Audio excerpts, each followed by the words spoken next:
का इंडोनेशिया अब नया मेंबर बन गया है।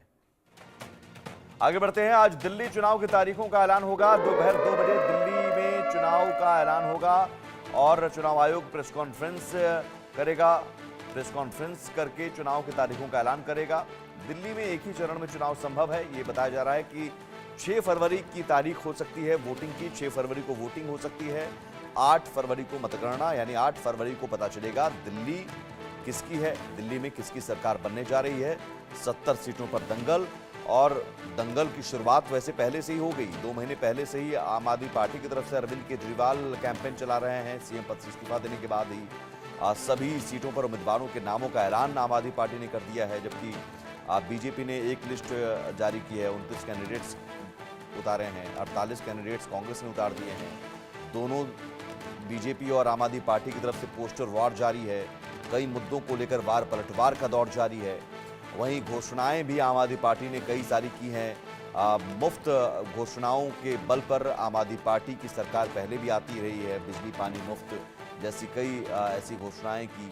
इस बार भी महिलाओं को खासतौर पर, क्योंकि इस बार दिल्ली विधानसभा चुनाव में महिला वोटरों को लुभाने की कोशिश सभी पार्टियों की तरफ से की जा रही है। आम आदमी पार्टी ने तो महिला सम्मान राशि 2100 रुपये देने का वादा किया है और बाकायदा इसके लिए एक रजिस्ट्रेशन की शुरुआत कर दी है। संजीवनी स्कीम बुजुर्गों के लिए लाने की बात है।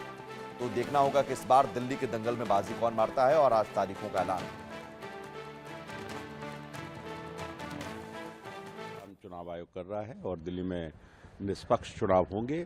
चुनाव की डेट आ जाएंगी और डेट के बाद सभी प्रत्याशी मतदाताओं से संपर्क करेंगे और भारतीय जनता पार्टी की सरकार इस बार दिल्ली में निश्चित रूप से बनेगी। देखिए, ये अरविंद केजरीवाल और उनकी पार्टी का जो अनैतिक तरीके से, असंवैधानिक तरीके से काम करने का जो उनका एक तरीका है, आपको ध्यान होगा इन्हीं आम आदमी पार्टी के मुख्यमंत्री ने, इनके मंत्रियों ने दिल्ली के चीफ सेक्रेटरी को भी असंवैधानिक तरीके से, अनैतिक तरीके से रात को घर में बुला करके किस तरीके से उनकी बेइज्जती की थी।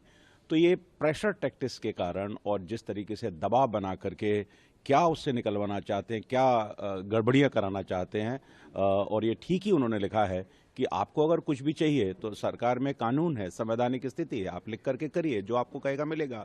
लेकिन पूरी तरह से चुनाव आयोग को प्रेशर बनाना, दबाना, ये उनकी राजनीति का हिस्सा है। देखिए, आज से दिल्ली प्रदूषण मुक्त, भ्रष्टाचार मुक्त होने जा रही है। बहुत सालों से दिल्ली के लोग इंतजार कर रहे हैं कि दिल्ली में फिर से खुशहाली वाली दिल्ली आए, हरियाली वाली दिल्ली आए। प्रदूषित दिल्ली, भ्रष्टाचार दिल्ली, शीश महल की दिल्ली और आरोप प्रतिरोध की दिल्ली से लोग थक चुके हैं, परेशान हो चुके हैं। अब दिल्ली विकास की ओर जा रही है। वेट कर रहे हैं चुनाव की डेट के अनाउंसमेंट की और वेट कर रहे हैं चुनाव लड़के वापस जीत के दिल्ली के लोगों के काम करने की। है कि जितनी भी जल्दी हो सके तो उनको कम से कम आपदा से मुक्ति मिले। जो दिल्ली 10 वर्ष से आपदा ने घेरी हुई है उससे मुक्ति मिले। तो इसलिए दिल्ली वासियों को बहुत बहुत शुभकामनाएं, बहुत बहुत बधाई। लगभग 1.5 करोड़ मतदाता हैं, वो आपदा से मुक्ति के लिए अपने अधिकार का प्रयोग करेंगे। तो इलेक्शन कमीशन निष्पक्षता के साथ में जैसे काम कराता है उसी तरीके से कराएंगे। जनता पार्टी के केंद्रीय नेतृत्व का आभार व्यक्त करता हूं, जो उन्होंने मुझे जनकपुरी विधानसभा क्षेत्र की आपदा से निपटने के लिए एक योग्य उम्मीदवार समझ के अवसर दिया है। और दिल्ली का ये चुनाव किसी को विधायक या मंत्री बनाने के लिए नहीं हो रहा है। ये चुनाव कोई पार्टी नहीं लड़ रही है, ये चुनाव दिल्ली की जनता लड़ रही है। गंदे पानी के खिलाफ, बहते हुए सीवरों के खिलाफ, पंखा रोड पे बड़े बड़े कूड़े के ढेरों के खिलाफ ये जनता इसके खिलाफ चुनाव लड़ रही है। और आने वाला चुनाव दिल्ली की भविष्य की दिशा तय करने वाला है। आम आदमी पार्टी चुनाव लड़ने के लिए पूरी तरह से तैयार है। हमारे पास सीएम फेज भी है, हमने 70 कैंडिडेट्स भी अनाउंस कर दिए हैं। वहीं भाजपा की या अन्य पार्टियों की कोई तैयारी नहीं लगती। हम चाहेंगे कि हम उम्मीद रख सकते हैं कि इलेक्शन कमीशन एक free and fair elections conduct करेगा एंड दिल्ली की जनता भारी प्रचंड बहुमत से चौथी बार से फिर से अरविंद केजरीवाल जी को ही जिताएंगे।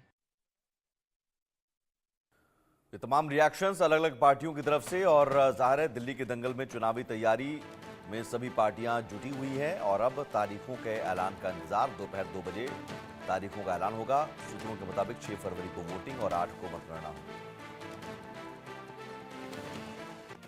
बिहार से बड़ी खबर है। पटना में पुलिस और बदमाशों के बीच मुठभेड़ हुई है।